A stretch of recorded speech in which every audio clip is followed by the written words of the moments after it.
Coucou tout le monde, c'est M2M, j'espère que vous allez bien, moi ça va nickel. Et oui, comme vous avez pu voir dans le titre de la vidéo, l'équipe réserviste de la section féminine des Girondins de Bordeaux est de retour. Wouhou! Donc oui, effectivement, la catégorie réserviste des Girondins de Bordeaux, version féminine, est de retour après avoir été supprimée l'année dernière par Francisco Ferdila, je sais pas quoi là. Enfin, qui a pas fait long feu, hein, bien entendu. Et on est parti pour une nouvelle vidéo. Alors, pourquoi je vous parle forcément de cette catégorie réserviste qui pour moi est une bonne nouvelle qu'elle soit réintégrée en régional. En régional oh. Eh ben tout simplement parce que je trouve que c'est c'est une catégorie certes qui est, comme je disais, en dessous de la D1 Arkema, enfin des joueuses professionnelles, de l'équipe professionnelle, au même titre que la deuxième division et la troisième division du coup. Mais franchement, je trouve que c'est une catégorie certes qui reste dans l'ombre, mais qui, pour moi, on arrive quand même à découvrir certaines jeunes pépites bordelaises, enfin jeunes pépites de la génération de demain. Et c'est vrai que cette disparition l'an passé justement, ça m'avait grandement fait chier parce que voilà, bon, après les matchs du samedi après-midi, donc avec l'équipe professionnelle, mais dès qu'il y avait un match à domicile avec les Bordelaises, ben, j'y allais. C'était au stade Émile Millard à Blanquefort. Et voilà, je passais un bon dimanche après-midi à regarder du football. Voilà, hein, parce qu'elles étaient en première régionale, avec le FC Gradignan, avec Mérignac Carlac et ainsi de suite. Donc franchement, voilà, pour moi c'est une vraie satisfaction, justement, que ce soit de retour. Et en plus, justement, en parlant de jeunes pépites, ben voilà, faut reconstitualiser un peu l'histoire de cette catégorie réserviste. C'est vrai qu'au début du projet, donc il y avait pas mal de joueuses qui sortaient du lot. Donc je pense à Anaïs Fayard, il y a Camille Elisèche, il y a Sophie Stillard, il y avait Milica Stetic, la jeune Serbe qui joue à La Roche-sur-Yon, au même titre que Camille Elisèche. Et c'est vrai qu'à partir du moment où l'équipe première est montée en D1 féminine l'année suivante, eh oui les amis, ben ouais, les portes se sont littéralement fermées devant elles. Parce que bon voilà, après ils avaient appelé des joueuses d'expérience, hein, donc que ce soit Félicita Amidouche, il y avait Maïva Salomon, Cindy Ferreira, et ainsi de suite.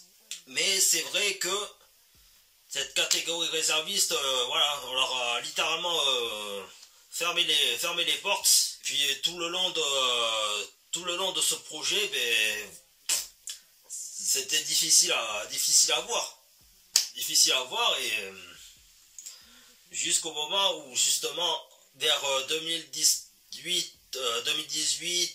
jusqu'à sa disparition, il y avait quand même des jeunes pépites qui, pour moi, malgré le fait qu'aujourd'hui elles ne soient pas en équipe première, mais qui la plupart se sont barrés des Girondins de Bordeaux, qui sont allés à Arlac la plupart, et une qui réside en D2 féminine avec le FC Metz, donc comment ça s'appelle, Chloé Zubieta.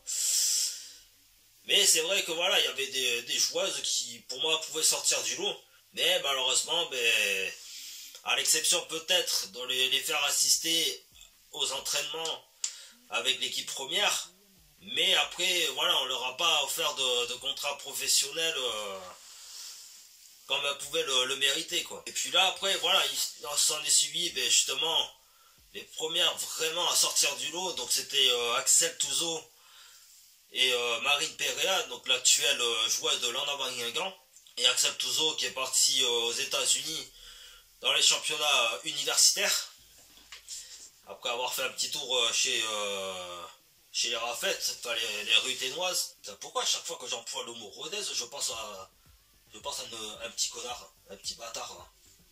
Ouais, je me demande. Voilà, ça avait permis donc à ces deux jeunes joueuses justement d'évoluer, bon, même si elles n'ont pas eu grand temps de jeu avec l'équipe première. Voilà, parce qu'il y en a une qui était prêtée à l'ASJ Soyo, bon, même si ces derniers étaient dans une position un peu inconfortable, hein, faut le dire. Et elle aussi, donc Axel Touzo, dans cette équipe de Rodez qui s'était fait des ligaments croisés. Après ces deux contrats professionnels, il y avait déjà un mercato assez vide, assez fantôme, parce qu'il n'y avait plus tellement une occupation non plus pour cette catégorie réserviste, ce qui est forcément dommage. Puis voilà quoi, au bout d'un moment ça s'est senti que ça allait disparaître. Donc ça a été le cas en 2022-2023. Et donc là, oui, bon, voilà, comme vous savez, maintenant, ils sont plus centrés sur la catégorie des moins de 19 ans. Hein. Donc avec toutes les joueuses qui ont signé un contrat professionnel ces derniers mois, hein, que ce soit Maël Seguin, Louotin et ainsi de suite.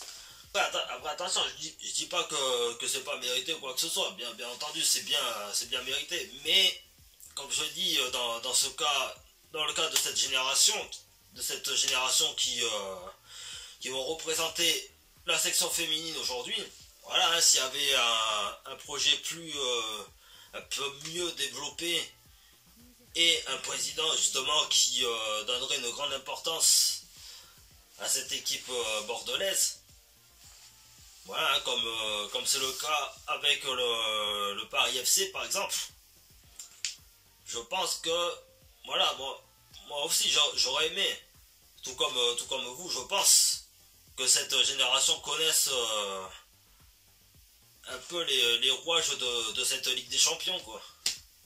Bon, après bien sûr, c'était mérité pour l'effectif à ce moment-là, hein, que ce soit pour André Alardez, pour Kadja Snodge, pour Julie Dufour, Michael Accardia et ainsi de suite. Mais voilà, je pense que vous avez suivi un peu mon raisonnement sur cette opinion. Mais en tout cas, voilà, franchement, je suis vraiment content de ce retour de cette catégorie réserviste, donc qui va résider en deuxième régionale. Donc avec tous les autres clubs qu'il y a autour des Girondins de Bordeaux, hein. Donc il y a le Stade Bordelais, il y a le club de Hésine, il y a Bergnac-Carlac, l'équipe B, il y a le FC Gradignan aussi, l'équipe B, il y a Livradez et toute autre équipe. Je crois que c'est 12 équipes dans cette division régionale. Mais voilà, en tout cas, franchement, je suis quand même assez content de ce retour. Voilà, ça va me permettre de vous faire un peu découvrir excusez-moi. Putain, excusez-moi. Cette catégorie réserviste, comme je faisais auparavant, juste avant sa disparition en 2021, enfin 2021-2022. Donc voilà, comme vous pouvez voir à l'écran, mes petites publications que je faisais à ce moment-là. Donc voilà, dites-moi un peu ce que vous en pensez dans l'espace commentaire, les amis. Voilà, pour avoir un petit peu votre opinion sur ce retour de la catégorie réserviste. Et puis sur ce, les amis, on se retrouve pour une prochaine vidéo. N'hésitez pas à vous abonner à ma chaîne de YouTube, à lâcher un gros pouce bleu, à me suivre sur ma page Facebook, Instagram qui sont dans la description, ainsi qu'activer la petite cloche pour être au courant de prochaines vidéos. Sur ce, bye bye.